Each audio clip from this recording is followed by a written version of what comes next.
ब्रजेश जी, हाथ ऐसा तो आप ही है, के सामने जोड़े जाएंगे। सुनो ब्रजेश जी, ऐसा है, आज ये आलोचना उसका समय नहीं है। मैं आपको बता दूं, अभी प्रवीण जी को मैं सुन रहा था और मनोज जी को सुन रहा था, सबको सुना, हरीश जी को। मैं आज आपको बता दूं कि जिस तरीके से व्यापारी 21 दिन में, अर्थशास्त्री 21 दिन में, इसको भाई कोई बुरा मत मानिएगा, हम आपके साथ हैं पूरी तरीके से।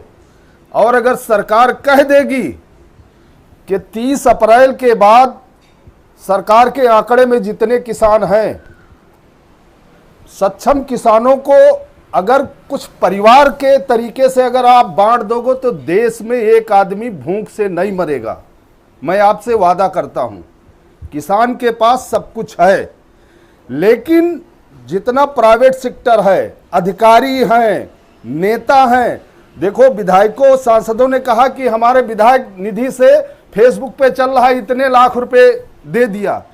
अरे तुम्हारे बाप की है विधायक निधि? तुमने क्या दिया अपने खेत खरियान से? आज देश को जरूरत है, मैं किसान का बेटा हूं, देश के लिए जो देना पड़ेगा वो किसान देने को तैयार है। लेकिन अगर 20 दिन में लॉकडाउन हटाया गया, देखो इस बीमारी के बारे में बहुत बड़ा वैज्ञानिक तो नहीं हूं, लेकिन हमारा सुझाव है कि गांव ग्रामीण में उनकी जांच हो, किसानों को इसके सुझाव दिए जाएं कि इस तरीके से आपको रहना है, और इसके जांच और जो नमूने हैं उसका चेकअप किया जाए, और कहीं कुछ नहीं घाटा वाटा होगा। अरे हम 70 सालों से घाटा बर्दाश्त कर रहे हैं, 70 साल से, 20 दिन में पूरा देश हाथ फैला रहे हो आप लोग। 70 साल से घाटे की खेती कर रहा हूं, फिर भी नहीं मरा हूं, फिर भी देश के साथ खड़ा हूं। आज चैनल से भारत समाचार के कह रहा हूं कि एक एक किसान देश के साथ खड़ा है, सरकार के साथ खड़ा है।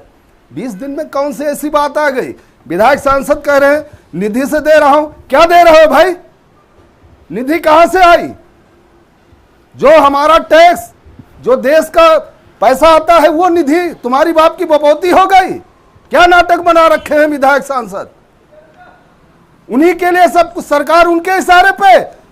देश अगर गांव ग्रामीण को छोड़ देगा ब्रजेश जी, मैं फिर भी कहता हूं कि अगर इस हिंदुस्तान को, भारत को जिंदा रखेगा तो किसान रखेगा। आज BMW की फैक्ट्री नहीं चल रही, बड़े बड़े रेस्टोरेंट नहीं चल रहे, लेकिन गाय दूध दे रही।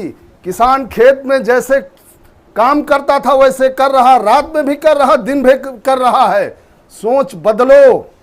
अगर दुनिया को कोई जिंदा रख सकता है तो किसान, गांव ग्रामीण।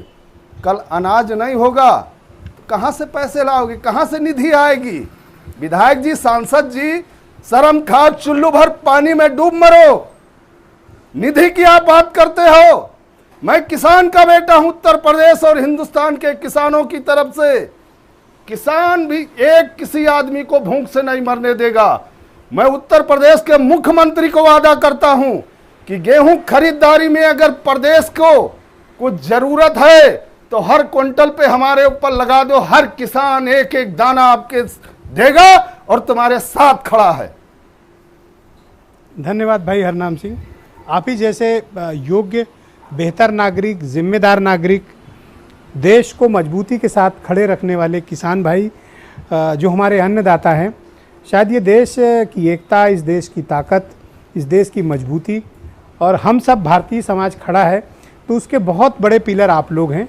मैं आपको बहुत साधुवाद देता हूँ, बहुत नमन करता हूँ और आपका अभिनंदन करता हूँ कि आप जैसी महान सोच के किसान हमारे देश के साथ इतने व्यापक और मजबूत तरीके से खड़े हैं। आपने नेताओं को भी आईना दिखाया, मैं आपसे 100% सहमत हूँ। बहुत बहुत शुक्रिया, धन्यवाद, थैंक यू। आप सभी का बहुत बहुत धन्यवाद इस कार्यक्रम को देखने के लिए, थैंक यू।